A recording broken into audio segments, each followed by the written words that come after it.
Hello student, I hope आप सभी लोग अच्छे होंगे। Welcome back our YouTube channel Ashish Tiwari. My name is Muskan and आज की इस वीडियो में हम बात करेंगे हमारा जो सब्जेक्ट है हिस्ट्री ऑफ इंडिया 1858 से 1947, इसके बारे में बात करेंगे। हमारा बीए प्रोग्राम सेमेस्टर 6 का सब्जेक्ट है। Okay, history of India subject है, ये हमारा 6 सेमेस्टर का सब्जेक्ट है। इसमें ये हमारे माइनर पेपर का सब्जेक्ट है। सामाजिक मुद्दे चैप्टर नंबर 3 है। सामाजिक मुद्दे सुधार आंदोलन, महिला सुधार आंदोलन 1858 से 1947 के बारे में इस चैप्टर के अंदर बात करेंगे। इसका मेनली हमें इस चैप्टर के अंदर क्या पढ़ना है कि महिलाओं के साथ ऐतिहासिक जो स्थिति है ना, उसको हम चैप्टर के अंदर समझेंगे। उनके साथ कैसे भेदभाव हो जाता था, उनको कैसे उनकी शिक्षित जो नीति है उनको उससे दूर रखा जाता था। महिलाओं के सुधार के लिए क्या क्या आंदोलन किए गए थे, स्वतंत्रता संग्राम में महिलाओं की क्या भूमिका रही थी, इस चैप्टर के अंदर हम इस चीज को जानेंगे।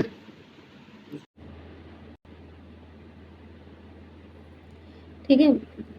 समाज सुधार और समाज में क्या क्या सुधारक रहे थे, मतलब वो महिलाओं के संगठनों के खिलाफ क्या क्या प्रयास किए गए थे, उनकी शिक्षा नीति के खिलाफ, उनकी नौकरी के खिलाफ, उनके एजुकेशन के लिए क्या क्या नियम लागू किए, क्या क्या आंदोलन किए गए थे उनकी स्वतंत्रता के लिए, इसके अंदर हम चैप्टर में पढ़ेंगे। तो इसका परिचय देखते हैं पहले। जो 19वीं और 20वीं शताब्दी में महिलाओं की जो सामाजिक नीति है, जो आर्थिक है और जो राजनीतिक स्थिति में, उसमें काफ़ी सारे बदलाव किए गए। उनके शिक्षा से रिलेटेड जो कार्य हैं वो किए गए हैं, उनके स्वतंत्रता से रिलेटेड, उनकी शिक्षा से रिलेटेड, ये सभी कार्य उनके आंदोलन किए गए थे ताकि वो स्वतंत्र रूप से अपने सामाजिक आर्थिक और राजनीतिक स्थिति में बदलाव ला सके।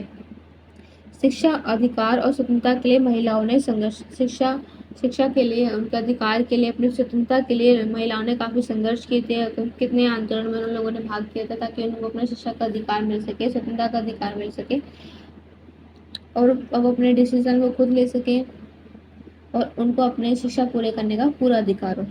तो ये काफ़ी सारे आंदोलन में लोगों ने भाग लिया था, महिलाओं ने। 19वीं शताब्दी में महिला सुधारवादी आंदोलन में, तो इसमें बाल विवाह, सती प्रथा, पर्दा प्रथा और विधवा विवाह जैसी जो जो कुप्रथाएं ना, उनके खिलाफ आवाज़ उठाई थी। सुधारकों ने महिला शिक्षा और विधवा पुनर्विवाह को उन्होंने काफ़ी बढ़ावा दिया था। तो सुधारकों ने जो समाज के सुधार थे, उन्होंने क्या किया था, महिलाओं की शिक्षा है वो बहुत ज़रूरी है, इस चीज़ को उन्होंने बढ़ावा दिया था। और विधवा होती है, जिनकी पुरुष की मृत्यु हो जाती है, तो उनको दूसरा मतलब पुनर्विवाह करने का भी उन्होंने उनको अधिकार दिया था, उनको उसको बढ़ावा दिया था। 19वीं शताब्दी के महिला मुद्दे क्या थे, तो शिक्षा का जो अभाव, उनका शिक्षा का अभाव था, महिलाओं शिक्षित नहीं होती थी, उन्हें किसी भी चीज़ की कोई नॉलेज नहीं होती थी क्योंकि शिक्षा का अभाव था, उनको शिक्षित नहीं थी, उन्हें किसी भी चीज़ का कोई ज्ञान नहीं था। सामाजिक बंधन और उनके साथ अत्याचार होते, समाज उनको एक बांध के रखा जाता है, उनके साथ अत्याचार भी करते थे। स्वास्थ्य और पोषण की उपेक्षा करते थे उनके साथ। संपत्ति में अधिकार नहीं होता था, मतलब जिसको कोई भी संपत्ति होती, तो महिलाओं का अधिकार नहीं रहता था कि इनको सिर्फ पुरुषों का अधिकार होता है, तो संपत्ति में भी इनको कोई अधिकार नहीं होता था उस टाइम में। 19वीं शताब्दी में महिलाओं के ये मुद्दे रहे थे। स्वतंत्रता आंदोलन में महिलाओं की क्या भूमिका है, तो प्रारंभिक चरण में महिलाओं की जो भूमिका है वो 19वीं शताब्दी में क्या क्या भूमिका रही है। सावित्री बाई फुले इनकी भूमिका है, और पंडिता रामाबाई जैसे महिलाओं ने शिक्षा और समाज के सुधार में योगदान, मतलब इन दोनों ने क्या किया था कि महिलाओं की जो शिक्षा है उस पर ज़्यादा जोर दिया था, समाज में इनका समाज सुधारने का योगदान दिया था कि समाजिक रूप से इनको अपनी स्वतंत्रता प्राप्त हो, अपने अपने डिसीजन, मतलब अपने डिसीजन खुद ले सकें, अपनी जो एजुकेशन है उसको पूरा कर सकें, अगर अपनी लाइफ में मतलब अगर कुछ बनना चाहती है तो वो कर सकें, अपना कोई बिजनेस करना चाहती हैं तो वो कर सकें। तो महिला सबसे फर्स्ट ऑफ ऑल हमारे यही तरीका था कि समाज में सुधार लाने के लिए कि महिलाओं को सबसे पहले शिक्षित होना चाहिए, पुरुषों के मुकाबले उनको भी शिक्षा प्राप्त होनी चाहिए ताकि वो भी अपने लाइफ में आगे बढ़ सके, मतलब वो अपनी एजुकेशन पूरी करके वो भी कोई जॉब करने या फिर कोई उनका एम है, तो अपनी एजुकेशन कंप्लीट करके वो भी एक सक्सेसफुल लाइफ जी सके। तो इसमें क्या है, सेकंड पॉइंट, गांधीवाद और असहयोग आंदोलन में महिलाओं की क्या भागीदारी थी। महिलाएं ना विदेशी वस्तुओं की होली, खादी अपनाना और सत्याग्रह में भाग लेने लगी थी। कस्तूरबा गांधी, सरोजनी नायडू जैसे अग्रणी, ये इन लोगों ने विदेशी वस्तुओं की होली में, खादी अपनाना में, सत्याग्रह में, सब में भाग लिया था। ये एग्जाम्पल है, इन लोगों ने भारतीय नाम दिए गए। नमक सत्याग्रह में और सविनय अवज्ञा आंदोलन में महिलाओं की भूमिका, तो हजारों महिलाओं ने नमक कानून जो तोड़ा था उसको वो जेल गई थी। कमला देवी चट्टोपाध्याय और मिनी माथुर ने, विजय लक्ष्मी पंडित जैसे ये सारे नाम उभरे थे नमक आंदोलन में। भारत छोड़ो आंदोलन में महिलाओं की क्या भागीदारी थी, तो अरुणा अशफाक अली और उषमा मेहता, सुचेता कल्पनी ने इनका नेतृत्व किया था। भारत छोड़ो आंदोलन में इन महिलाओं की काफी ज्यादा योगदान थी, इन्होंने इस आंदोलन में साथ दिया था। क्रांतिकारी आंदोलन में महिलाओं की भूमिका थी, दुर्गा भाई, वीना दास, कल्पना दास जैसे ये महान प्रसिद्ध नाम है, इन सबकी भूमिका रही थी क्रांतिकारी आंदोलन के अंदर। ओके, महिलाओं की सामाजिक और आर्थिक भागीदारी, तो स्वरोजगार, महिला सहकारिता, शिक्षण और स्वास्थ्य में इनका काफी योगदान था। स्वरोजगार मतलब शिक्षित होने का महिलाओं को अधिकार दिया गया था, शिक्षित हो गए तभी तो आपको कोई रोजगार मिलेगा, उस चीज पर जोर दिया गया था। महिलाओं की सक्रियता, उनके कार्य के ऊपर जोर दिया गया था, उनकी शिक्षा, उनके स्वास्थ्य के योगदान के ऊपर मेनली इन पर जोर दिया गया था। स्वतंत्रता आंदोलन के बाद जो महिलाओं की क्या क्या स्थिति रही थी, तो संवैधानिक अधिकार मिले थे उनको, शिक्षा और नौकरी में भी इनकी भागीदारी बढ़ने लगी थी स्वतंत्रता के बाद। जब उनको शिक्षा का अधिकार मिला, उनको स्वतंत्रता मिलने लगी अपनी शिक्षा पूरी करने में, कोई भी कार्य अपनी मर्जी से करने की, तो उनकी जो संवैधानिक उनको अधिकार मिलने लगे, उनको शिक्षा का अधिकार मिलने लगा, उनको नौकरी में भी उनकी काफी भागीदारी में उनकी बढ़ोतरी होने लगी, वो भी अपनी एजुकेशन है ना कंप्लीट कर पा रही है। तो स्त्रियों की स्थिति में क्या सुधार आया, तो शिक्षा, मताधिकार और कार्य क्षेत्र में समान अवसर उनको मिलने लगे, पुरुषों के मुकाबले उन्हें समान अवसर मिलने लगे। तो शिक्षा का अधिकार हो, मतदान का अधिकार हो, ये कार्य क्षेत्र कोई भी समान अधिकार, सब अधिकारों में इनको बराबर का दर्जा दिया गया पुरुषों के मुकाबले।